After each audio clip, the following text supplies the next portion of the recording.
Hello everybody, it's Voodoo51292, and this video is basically going to be a thoughts and reactions video to my first night actually using my new Orion Starblast 6 reflector telescope, and some of the test footage that I took tonight with it and have just uploaded to YouTube not too long ago.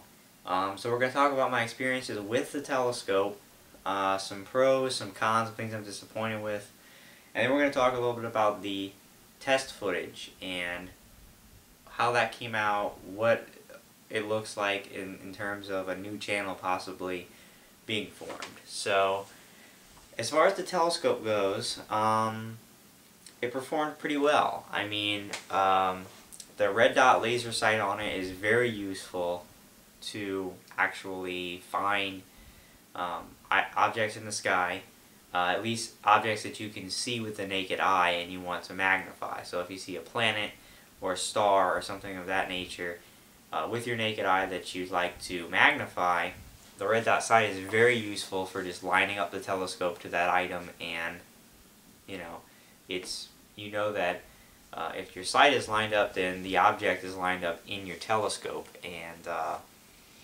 therefore it's very convenient. The telescope does move very easily and fluidly, left and right, up and down. It's very easy to maneuver into any position that you want in order to see any object that you want, and I thought that was pretty good. And the lenses were good. The two eyepieces worked pretty well, and we were able to see some pretty cool things in the sky. We looked at 4 of the planets, being Venus, Jupiter, Saturn, and Mars. We looked at the Pleiades star cluster. We looked at the Orion Nebula. We looked at just some regular stars, and pretty impressed. We looked at the moon quite a bit. The moon was pretty impressive through the telescope. So those are the pros to it. Now here are the cons, and a couple of these things are correctable. Maybe some of these things are not. I don't know. We'll have to see. But first thing was, I was a little disappointed in the actual magnification of the lens, of the close-up lens that they give you, the highest magnification, which is a 10mm lens. For seeing the larger planets, which would be Jupiter and Saturn, it was pretty good, mainly because both of those planets have distinct features on them, and they're both very, very large planets. So for Jupiter, we were able to see all 4 of the Galilean moons orbiting it. We were also able to see a cloud belt on the planet of Jupiter. And Saturn, which I have test footage up of, you could actually clearly see the rings around the planet.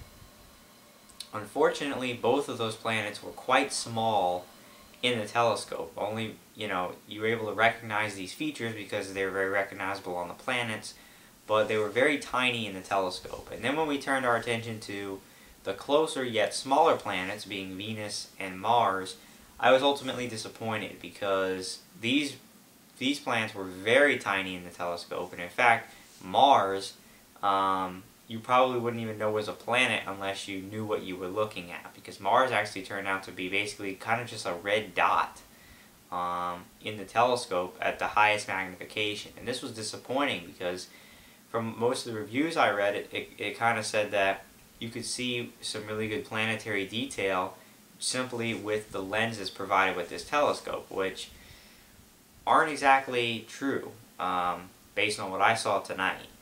Now keep in mind, the skies were completely clear tonight, no clouds at all. It was a very, very clear night, and so the weather didn't really have an effect on this, and it certainly wouldn't have an effect on the size of the object. So I was a little disappointed. Now for things such as the moon, the magnification was perfectly fine because the moon is obviously very large. The Orion Nebula came in very well with the eyepiece. I think that the eyepiece I have for the Orion Nebula worked perfectly. I don't know if I would even need another eyepiece for the Orion Nebula. So some things are perfectly fine. The Pleiades star cluster came out well, but the planets, mainly I was a little disappointed with. Now, this problem can be solved and will be solved because there's an eyepiece attachment that is sold called Barlow lenses. And what Barlow lenses do is they double the magnification. They attach right to the eyepiece and they double the magnification of any eyepiece. And I'm actually supposed to be getting this accessory, this attachment, actually on my birthday in the middle of May. And when I get that attachment and put it onto the 10mm eyepiece, which is this guy, it will actually make it a 5mm eyepiece, and it will double the magnification. When it does that, I'm expecting to get much better results as far as the planets go, for sure. Looking at Mars, I'm expecting to get a much bigger look at the planet Mars. And then, same thing with Venus, and when we look at planets like Jupiter, I expect it to be much bigger, as well as Saturn, to be much bigger and more detail of those planets. And so, that's not a huge concern. The only problem with that is, of course, I have to wait another month and a half to get that attachment, and by that time, the planet Jupiter, I don't believe is even going to be visible in the night sky anymore, which is going to be a bummer to not be able to use that attachment to view Jupiter. But the other planets will still be there. Venus, Mars, and Saturn will still be up at that time. So that's a correctable thing with a simple attachment that I believe that will probably solve that problem. Now, the other bad thing about the telescope, and I don't think it's not really the telescope. It's the bad thing about being a backyard astronomer and being a novice, and also living in an area that does have light pollution and is difficult to see objects in the sky sometimes, is the fact that I tried for a while and multiple times, but I could not find any objects that were not visible with the naked eye. And I'm basically talking about most of the Messier objects. I was trying to find some of the galaxies located in the Big Dipper or in the constellation Ursa Major. There's quite a few of them that are very bright galaxies, and I was attempting to locate some of them tonight, but they are far off and you need a telescope to see them. You can't see them with the naked eye, and because of that, I looked at my software that I got that showed you the position of the galaxy. I tried to line the telescope up with what the image showed, and ultimately could never find any of these objects that were not visible by the naked eye. And it's somewhat difficult to maneuver around this telescope, because with the reflector telescopes it inverts the image. So when you're trying to look for something or move the telescope around, make minor adjustments, you have to keep in mind that it's inverted. So if you move the telescope up, then what's going to happen is that, I'm trying to think here, inversion. Well, I know that if you move the telescope to the right, your image is going to go left. Or no, did I get that backwards? I don't know. It's confusing. It's backwards. And it's pretty counterintuitive. It's like trying to play a video game with inverted controls. For like your looks, it's messed up. And so if you want to make minor adjustments here or there, it's very difficult because you got to think about, keep in mind, okay, it's inverted. So if I want to look, because here's the deal. When you push the telescope up, it looks like the image is going down. It looks like you're pushing the telescope down, but in fact you're pushing it up because it's inverted. Same thing when you go right and left. If you go right, it looks like the image is going to the left, but it's really not. It's just flipped upside down. So it's very offsetting, and you can't really make minor adjustments because you lose your place very, very easily because of the inversion, and it messes with you. So it's possible that I can learn how to do this and learn where to point in the sky over time to find some of these objects that you can't see with the naked eye. you know, I'm sure that the more I use it, the more I work with it, more resources I look up, I may be able to, in fact, solve this problem as well. Unfortunately, the problem is I don't know what the problem is. I don't know if, I don't know exactly which of the two lenses I should be using to scan for the galaxies. I'm not really sure what to look for. I'm not sure what the galaxies should look like in my telescope. I know they're not going to look like what they look like in the Hubble telescope. And so, you know, it's kind of, I don't know if I'm looking in the wrong place. So, unfortunately, I don't know what the problem is, what makes it difficult to correct it. But it's possible that over time and with more experience, I'll be able to solve this problem as well. And the only other problem that I can think of is the fact that this telescope, it's not automatic or anything like that. So you actually have to manually track the things you're looking at. When you're looking at planets, the planets appear to move very quickly through the sky because of how fast the Earth is moving and how close the planets are in relation to the Earth. So you're looking at the planet through the telescope and you can see the planet moving across the eyepiece, and you have to follow it yourself manually. And again, it's difficult because it's inverted.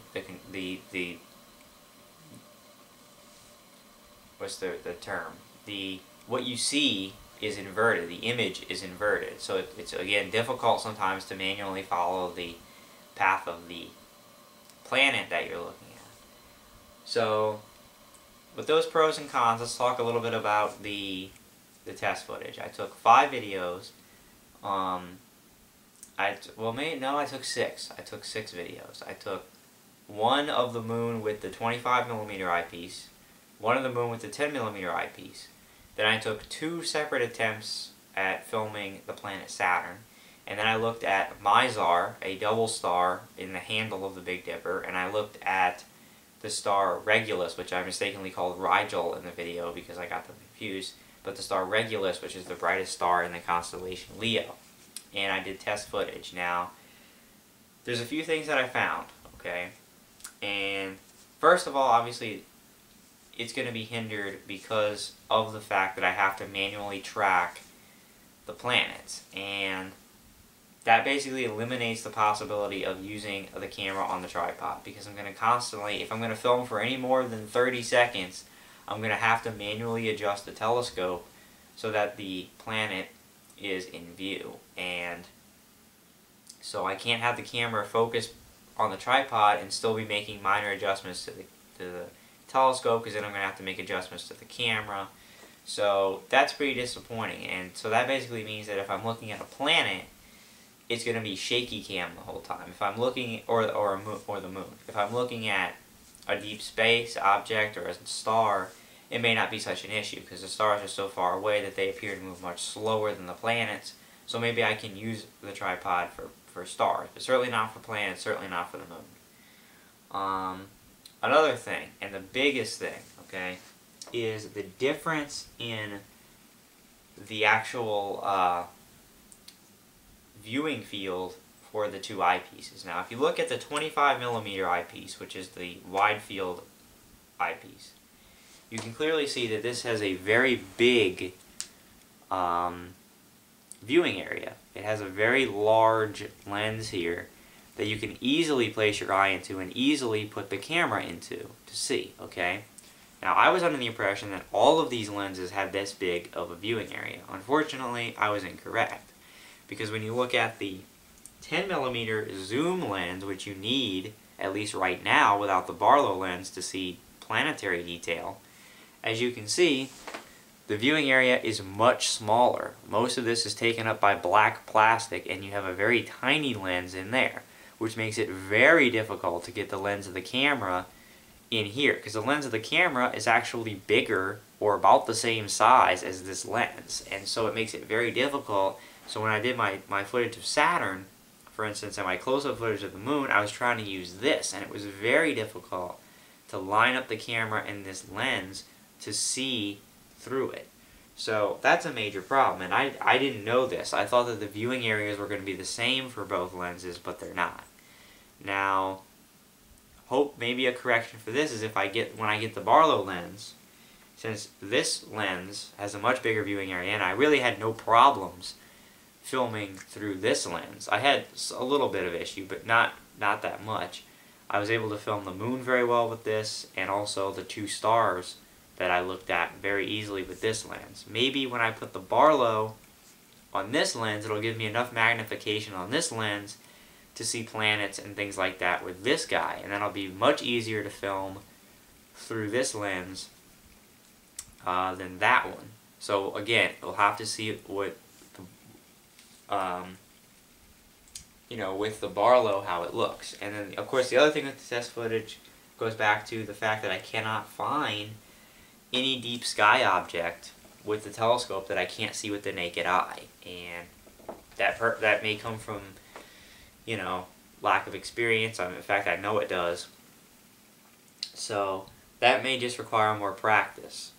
But bottom line, what does this all mean? Well, it means that right now, currently, I don't have enough to start a new channel right now. I think that I'm gonna wait to get the Barlow lens, okay? And when I get the Barlow lens, I'm gonna try it out. I'm gonna do more test footage with the Barlow lens, and that's gonna be May 12th is my birthday, and it's the final day of finals. So I think I may actually be having my party that day, and where I might potentially get the lens. So somewhere around May 12th, if not on May 12th, I will get the Barlow lens, which, keep in mind, is a month and a half away, but there's not much I can do.